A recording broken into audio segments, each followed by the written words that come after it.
ان ہستی اقدس پر کہ جن کا نام نامی اسم گرامی حضرت محمد مصطفیٰ احمد مجتبیٰ سرور کونین صلی اللہ علیہ وآلہ وسلم ہے۔ محترم سامعین، پچھلے جمعۃ المبارک کے اندر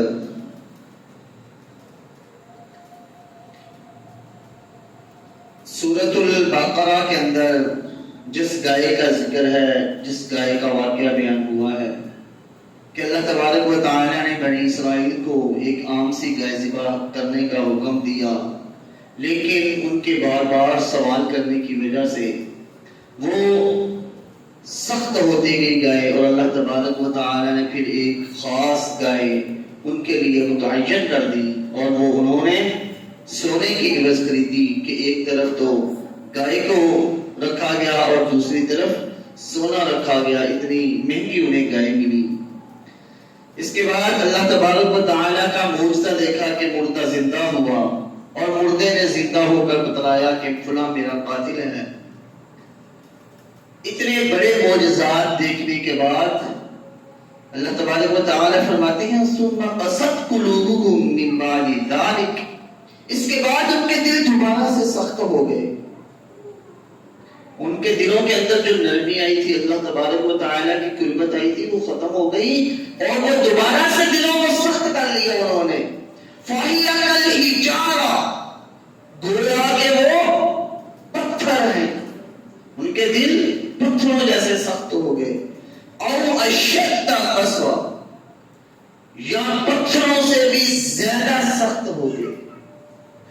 وَإِنَّ مِنَ الْحِجَارَةِ لَمَا يَتَفَجَّرُ مِنْهُ الْأَنْهَارُ، اور بے شک بعض اوقات پتھروں سے تو نہریں بہ نکلتی ہیں۔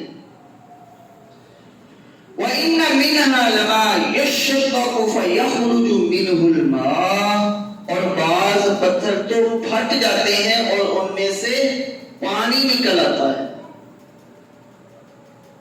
وَإِنَّ مِنْهَا لَمَا يَهْبِطُ مِنْ خَشْيَةِ اللَّهِ، اور بعض پتھر تو اپنی جگہ سے گر پڑتے ہیں اللہ کے ڈر کی وجہ سے۔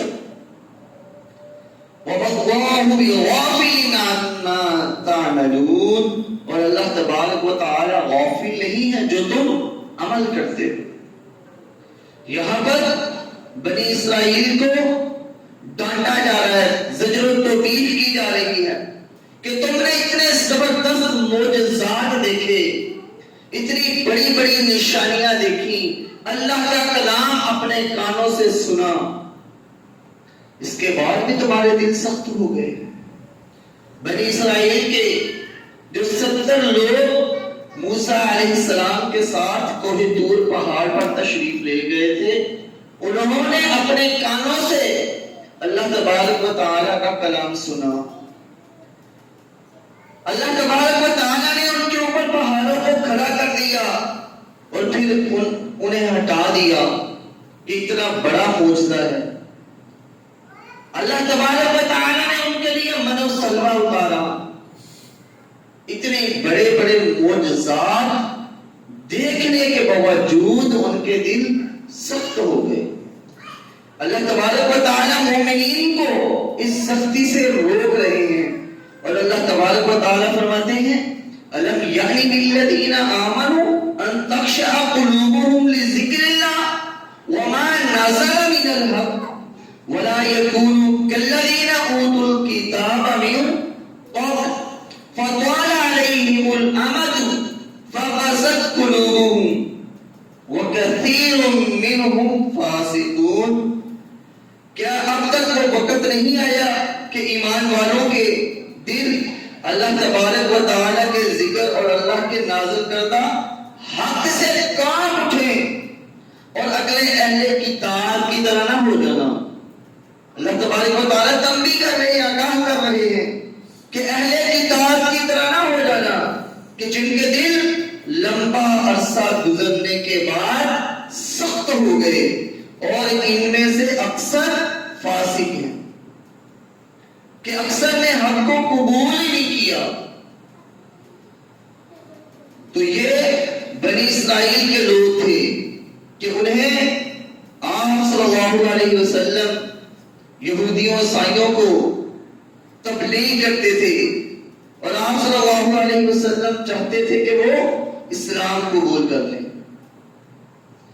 اور ہمیں یہاں سے یہ بات معلوم ہوتی ہے کہ پتھروں کے اندر بھی ادراک ہے، سمجھ بوجھ موجود ہے۔ ہم سمجھتے ہیں صرف انسان ہی سمجھ بوجھ رکھتے ہیں، تو اللہ نے جو چیز پیدا کی ہے ہر چیز کو سمجھ بوجھ عطا فرمائی ہے۔ آپ کیڑیوں کو نہیں دیکھتے کہ وہ ایک لائن میں چل رہی ہوتی ہیں، تو اسی طرح آپ دیکھیں کہ ہر چیز کے اندر اللہ تبارک و تعالی نے سمجھ بوجھ پیدا فرمائی ہے۔ اللہ تبارک و تعالی کا ارشاد ہے تسبح له السماوات السبع والارض ومن فيهن وان من شيء الا يسبح بحمده ولكن لا تفقهون تسبيحهم انه كان حلیما غفورا، یعنی ساتوں آسمان اور زمینیں اور ان کی ہر چیز اللہ تبارک و تعالی کی تسبیح بیان کرتی ہے۔ جو زمین کے اندر چیز ہے، آسمانوں اور زمینوں کے اندر ہر چیز اللہ تبارک و تعالی کی تسبیح بیان کرتی ہے، لیکن تم ان کی تسبیح نہیں سمجھتے، تم ان کو سمجھنے کے قابل نہیں ہو۔ یہ انسان ہے جو سمجھتا نہیں ہے، لیکن اللہ تبارک و تعالی ہر چیز پر قادر ہے۔ اللہ تبارک و تعالی پتھروں میں سے پانی نکالنے پر قادر ہے۔ اللہ تبارک و تعالی نے پتھروں کو سمجھ بوجھ عطا کی ہے۔ آپ صلی اللہ علیہ وسلم کا فرمانے والی شان ہے، آپ صلی اللہ علیہ وسلم نے احد پہاڑ کی نسبت یہ فرمایا تھا کہ یہ پہاڑ ہم سے محبت کرتا ہے۔ اللہ اکبر، ایک پہاڑ بھی پیارے آقا صلی اللہ علیہ وسلم سے محبت کرتا ہے، اور آپ نے فرمایا کہ ہم بھی اس سے محبت کرتے ہیں۔ اللہ اکبر، یہ آپ پہاڑوں کو پتھروں کو بیکار نہ سمجھیں، یہ اللہ تبارک و تعالی کی پیدا کی گئی چیزیں ہیں، اور اللہ تبارک و تعالی نے قرآن کریم کو نازل کرنے سے پہلے زمین و آسمان اور پہاڑوں پر پیش کیا، اور تمام نے اس کے اٹھانے سے انکار کر دیا اور اپنی عاجزی ظاہر کی۔ یہ اللہ تبارک و تعالی جس چیز کو چاہے سمجھ بوجھ عطا فرما دے۔ اور آپ صلی اللہ علیہ وسلم کی ایک صحیح حدیث ہے مسلم شریف کے اندر، آپ صلی اللہ علیہ وسلم نے فرمایا کہ میں مکہ کے اس پتھر کو پہچانتا ہوں جو میری نبوت سے پہلے مجھے سلام کیا کرتا تھا، کہ آپ صلی اللہ علیہ وسلم ابھی نبی نہیں بنے، لیکن اللہ تبارک و تعالی نے پتھروں کو سمجھ بوجھ عطا کی تھی، وہ آپ صلی اللہ علیہ وسلم کو سلام کیا کرتا تھا۔ اللہ اکبر۔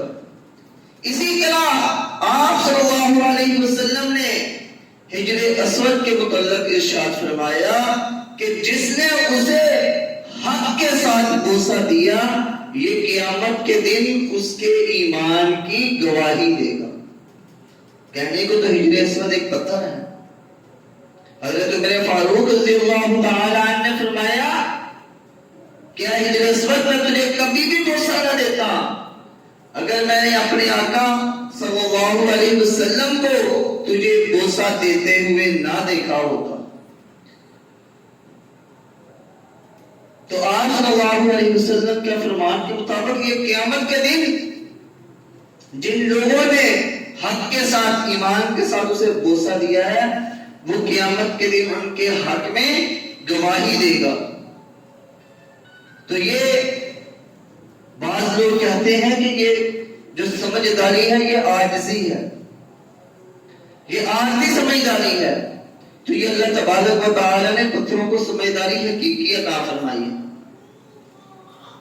اور یہ تمام کے تمام جو واقعات ہیں ہمیں ان سے معلوم ہوتا ہے کہ پتھروں کے اندر بھی سمجھداری موجود ہے۔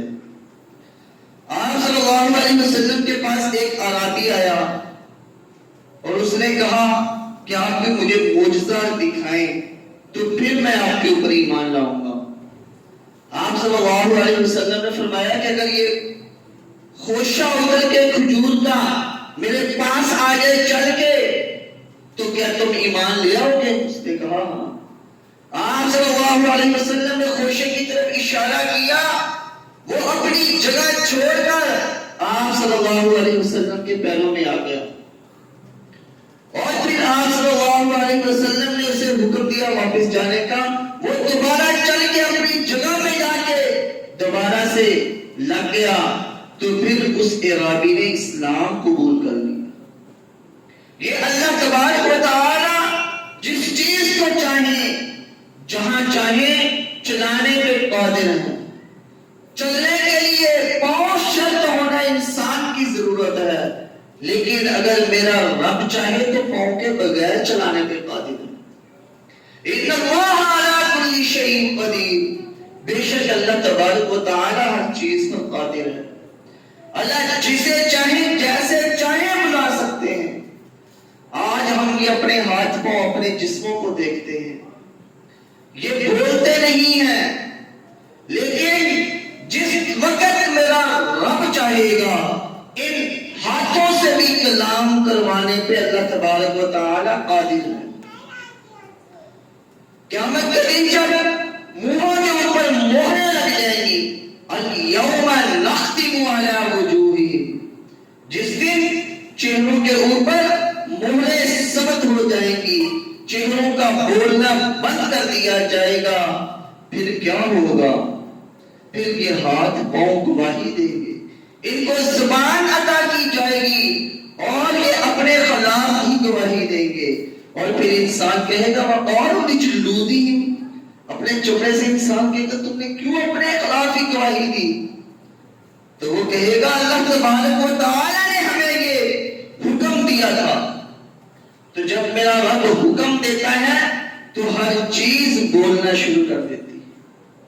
اس کے بعد اللہ تبارک و تعالی فرماتے ہیں أَفَتَطْمَعُونَ أَن يُؤْمِنُوا لَكُمْ وَقَدْ كَانَ فَرِيقٌ مِّنْهُمْ يَسْمَعُونَ كَلَامَ اللَّهِ، کہ تمہاری یہ خواہش ہے کہ یہ لوگ ایماندار بن جائیں، حالانکہ ان میں سے ایسے لوگ بھی تھے جو اللہ کا کلام سنتے تھے، ثُمَّ يُحَرِّفُونَهُ، پھر وہ اس میں تبدیلیاں کیا کرتے تھے، مِن بَعْدِ مَا عَقَلُوهُ وَهُمْ يَعْلَمُونَ، عقل و علم ہوتے ہوئے پھر بھی بدل ڈالا کرتے تھے۔ وَإِذَا لَقُوا الَّذِينَ آمَنُوا قَالُوا آمَنَّا، اور وہ لوگ جو ملتے ہیں ان لوگوں سے جو ایمان لائے کہتے ہیں ہم بھی ایمان لائے۔ وَإِذَا خَلَا بَعْضُهُمْ إِلَىٰ بَعْضٍ، اور جب ان کے بعض کی طرف علیحدہ ہوتے ہیں، قَالُوا أَتُحَدِّثُونَهُمْ، تو کہتے ہیں کیوں تم بیان کرتے ہو ان کے لیے، بِمَا فَتَحَ اللَّهُ عَلَيْكُمْ لِيُحَاجُّوكُمْ بِهِ عِندَ رَبِّكُمْ، وہ باتیں کیوں کھول کر بتلاتے ہو جو اللہ تبارک و تعالی نے تمہیں بتلائی تھی، تاکہ وہ قیامت کے دن تمہارے ہی خلاف حجت بن جائیں۔ أَفَلَا تَعْقِلُونَ، کیا تم عقل نہیں رکھتے؟ أَوَلَا يَعْلَمُونَ أَنَّ اللَّهَ يَعْلَمُ مَا يُسِرُّونَ وَمَا يُعْلِنُونَ، کیا یہ نہیں جانتے کہ اللہ تبارک و تعالی ان کی پوشیدگی اور ظاہری ہر بات سے باخبر ہے۔ جب ان کے عیسائیوں کے یہودیوں کے بعض لوگ آپ صلی اللہ علیہ وسلم کے پاس آیا کرتے، جب آپ صلی اللہ علیہ وسلم نے منع کر دیا کہ یہودی عیسائی میرے پاس مدینے میں نہ آیا کریں، تو پھر انہوں نے کہا کہ ہم بھی ایمان لائے۔ وہ صبح کو ایمان لاتے اور شام کو انکار کر دیتے، یعنی کہ صبح کے وقت جب آپ صلی اللہ علیہ وسلم کے پاس آنا ہوتا تو پھر کہتے کہ ہم ایمان لے آئے ہیں، اور جیسے ہی آپ صلی اللہ علیہ وسلم سے علیحدہ ہو کر اپنے ساتھیوں کے پاس جاتے تو دوبارہ کافر ہو جاتے، اور ان کے کافر ساتھی اس بات سے منع کیا کرتے کہ تم اپنی کتاب کے اندر جو موجود باتیں ہیں یہ پیارے رسول اللہ صلی اللہ علیہ وسلم کو کیوں بتلاتے ہو؟ ان کے صحابہ کے سامنے یہ باتیں کیوں بیان کرتے ہو؟ کہیں یہ باتیں کل قیامت کے دن تمہارے خلاف حجت نہ بن جائے، دلیل نہ بن جائے، اس لیے آپ صلی اللہ علیہ وسلم کو یہ باتیں نہ بتلایا کرو۔ تو اللہ تبارک و تعالیٰ فرماتے ہیں کہ اللہ ہر چیز کو جانتا ہے، چاہے وہ تم چھپاؤ یا ظاہری طور پر کرو، اللہ ہر چیز سے باخبر ہے۔ حضرت انس رضی اللہ تعالیٰ عنہ سے مرفوع ایک حدیث بیان ہے کہ 4 چیزیں بدبختی اور شقاوت کی علامت ہیں۔ خوف الہی سے آنکھوں سے آنسو نہ بہانا۔ آج ہم اپنا محاسبہ کریں تو ہم میں سے کتنے لوگ ہیں کہ جن کی آنکھوں سے آنسو بہہ نکلتے ہیں جب وہ اکیلے میں ہوتے ہیں صرف خوف خدا سے۔ آج ہمیں دکھ پہنچے تو ہماری آنکھوں سے آنسو دوسروں کے سامنے تو فوراً نکل آتے ہیں۔ کبھی ہم نے اپنے آنسو اللہ رب العالمین کے سامنے بہانے کی کوشش کی؟ حالانکہ اگر ہم اکیلے ہوں، ایک آنسو بھی ہماری آنکھوں سے نکل آئے تو اللہ تبارک و تعالی ہمارے گناہوں سے ہمیں بخش دیتے ہیں۔ لیکن ہم جب بھی آنسو بہائیں گے تو لوگوں کے سامنے بہائیں گے، لوگوں کو دکھانے کے لیے۔ میں نے ایسے لوگوں کو دیکھا ہے، اللہ تبارک و تعالیٰ نے ہدایت نصیب فرمائے کہ جب کیمرے کے سامنے بیٹھے ہوتے ہیں تو ان کی آنکھوں سے آنسو بہ رہے ہوتے ہیں، اور جیسے ہی وہ علیحدہ ہوتے ہیں، یہ موجودہ میں بات کر رہا ہوں، کوئی دیکھی آنکھوں دیکھا واقعہ ہے، اور اس کے بارے میں جب کسی مزدور سے اس کے پوچھ لو تو پتا چلتا ہے کہ اس نے اس کے بھی پیسے کھائے ہوئے ہیں، اس نے پلمبر کے بھی پیسے کھائے ہوئے ہیں، الیکٹریشین کے بھی پیسے دینے ہیں، اور جو بلڈنگ بنا رہا ہے اس کے بھی پیسے کھائے ہوئے ہیں۔ اور ایک دفعہ جب میں پتھر لینے کے لیے گیا تو پتا چلا کہ پتھر والا بھی رو رہا ہے کہ میرے بھی اس بندے نے پیسے کھائے ہوئے ہیں۔ تو صرف اللہ کے سامنے رونا اور لوگوں کے حق سلب کر لینا، اگر ہم سمجھے کہ ہم مسلمان ہیں تو ایسے مسلمان ہونے کا بھی کوئی فائدہ نہیں ہے، کیونکہ سب سے پہلے ہمیں حقوق ادا کرنے پڑیں گے۔ جو مسلمانوں کے حق ہیں انہیں ادا کیا جائے۔ اگر آپ دوسروں کا حق کھاتے ہیں، دوسروں کی مال کو بغیر کسی وجہ کے کھا جاتے ہیں تو پھر آپ کے نمازیں پڑھنے، روزہ رکھنے کا اور ایسے نیکی کے کام کرنے کا کوئی فائدہ نہیں ہے، کیونکہ جب آپ حقوق العباد ادا نہیں کر رہے تو صرف حقوق اللہ ادا کر کے آپ جنت میں داخل نہیں ہو سکتے۔ کہ آپ سمجھیں کہ میں بہت نمازی ہوں، پرہیزگار ہوں، تو پھر آپ کی ایسی نمازوں کا کیا فائدہ؟ آپ کی پرہیزگاری اختیار کرنے کا کیا فائدہ جب آپ نے حرام کھانا ہے، حرام پینا ہے؟ جب انسان حرام کھاتا ہے تو 40 دن تک اس کی عبادات قبول ہی نہیں ہوتی، اور اگر انہی 40 دنوں میں اسے موت آ جائے تو وہ رب سے کس منہ سے ملے گا کہ میں حرام کھاتا ہوا آیا ہوں، میں دوسروں کا مال کھاتا ہوا آپ کے پاس آیا ہوں؟ تو ایسے مال کھانے کا کیا فائدہ؟ تو اس بارے میں ہمیں سوچنا چاہیے، اکیلے میں سوچنا چاہیے جب ہمارے پاس کوئی نہ ہو۔ ہمیں اپنے آپ کی پہلے اصلاح کرنی چاہیے۔ اللہ تبارک و تعالیٰ نے بھی سب سے پہلے اپنے آپ کو جہنم سے بچانے کا حکم دیا۔ یا ایھا الذین آمنوا قوا انفسکم، اللہ تبارک و تعالیٰ فرماتے ہیں اے وہ لوگوں جو ایمان لائے ہو، اپنے آپ کو جہنم سے بچاؤ۔ آج ہم اپنی اولاد کے لیے، اپنے بہن بھائیوں کے لیے نہ یہ فرق کرتے ہیں یہ حلال ہے، نہ فرق کرتے ہیں حرام ہے. جہاں سے مال ملے ہم حلال حرام کی تمیز کیے بغیر خرچ کیے جاتے ہیں، تو یہ ہمیں کوئی فائدہ نہ دے گا. اگر ہم ایسے ہی رہیں تو اس کا کوئی فائدہ قیامت کے دن نہیں ہوگا. نہ تو ہمارے اعمال قبول ہوں گے، نہ ہماری نمازیں روزے اور کوئی عمل قبول ہوگا. تو اس لیے حرام کھانے سے بچانا چاہیے. اور دوسری بات، دلوں کا سخت ہو جانا. 4 چیزیں بدبختی کی علامت ہیں. پہلی کہ خوف الہی سے آنکھوں سے آنسو نہ بہنا، اور دوسری دل کا سخت ہو جانا. اور آج جب ہم کہیں میں ایسا ہی سخت بندہ ہوں، تو اپنے دلوں کو سخت نہ کریں بلکہ اپنے دلوں کو نرم کریں. اللہ تبارک و تعالیٰ فرماتے ہیں وَلَوْ كُنْتَ فَظًّا غَلِيظَ الْقَلْبِ لَانفَضُّوا مِنْ حَوْلِكَ، کیا پیارے پیغمبر اگر آپ نرم نہ ہوتے، سخت ہوتے، تو آپ کے ارد گرد کوئی نہ ہوتا. تو اپنے آپ کو نرم بنائیں. جب ہم نرم ہوں گے تو لوگ ہمارے ارد گرد جمع ہوں گے، ہم سے محبت کریں گے، ہم سے اپنی بات کو شیئر کریں گے، ہمارے ساتھ مشورہ کریں گے. اور اگر ہم سخت بن گئے تو پھر کوئی ہمارے پاس نہیں آئے گا. اور سختی اللہ تبارک و تعالیٰ کو بھی پسند نہیں ہے. ہم اپنے اعمالوں کا جائزہ لیں کہ ہم روزانہ کی بنیاد پر کتنے گناہ کرتے ہیں. اگر خدا کی قسم اللہ تبارک و تعالیٰ بھی ہماری طرح سخت ہوتا تو وہ تو پھر ہمیں اسی وقت ہلاک کر دیتا.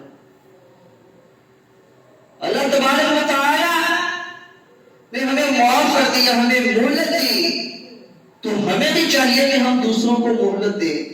ہم اپنے معاملات میں چاہتے ہیں کہ ہمیں مہلت دی جائے، لیکن جب دوسرے کا معاملہ ہوتا ہے تو ہم کہتے ہیں فوراً سے پہلے اسے قتل کر ڈالنا چاہیے، اسے سزا دینی چاہیے، اس کے ساتھ معاملہ یہ کرنا چاہیے. تو ہم دوسروں کے اوپر سختی دکھاتے ہیں، اپنے آپ پر سختی نہیں دکھاتے. تو ہمیں اپنے دلوں کو نرم کرنا چاہیے، اور دلوں کو نرم کرنے کے لیے کثرت سے باتیں نہیں کرنی چاہیے، اپنی باتیں کم کرنی چاہیے، اللہ کا ذکر کرنا چاہیے. اور امیدوں کا بڑھ جانا، جیسا کہ آج ہمارے ہاں ہے کہ ہمیں لمبی لمبی امیدیں ہوتی ہیں کہ میں اور اتنے سال جی لوں، میں یہ اتنے بلڈنگیں بنا لوں، یہ اتنے کارخانے بنا لوں، میں اپنی بیٹی کے لیے، بیٹے کے لیے یہ چیزیں بنا لوں. لمبی لمبی امیدیں ہیں ہمیں. تو امیدوں کا بڑھ جانا بھی بدبختی کی علامت ہے. اور لالچی بن جانا کہ ہر وقت لالچ کرتے رہنا کہ یہ مال بھی مجھے مل جائے، یہ مال بھی میرے پاس آ جائے. جو حقدار ہے اس کا حق ادا کرنا یا اپنا حق لینا وہ لالچ میں نہیں آتا. لالچ میں یہ ہے کہ جو بھی چیز دیکھنا یا جو بھی دوسرے کے پاس ہے وہ لالچ کرنا کہ یہ میرے پاس آ جائے. جیسا کہ ہمارے بچوں کو واقعات بھی اردو کے اندر بیان کیے جاتے ہیں، لالچی کتا اور بھی اس طرح کے بہت سارے واقعات ہیں. تو ہمیں لالچ سے بھی بچنا چاہیے. اللہ تبارک و تعالیٰ سے دعا ہے کہ رب العالمین جو کہا گیا اور آپ احباب نے سنا، ہم سب کو اس پر عمل پیرا ہونے کی توفیق عطا فرمائے، اور ہمارے دلوں کو سخت نہ بنائے بلکہ ہمیں نرم دل بنائے. آمین. وآخر دعوانا الحمدللہ رب العالمین.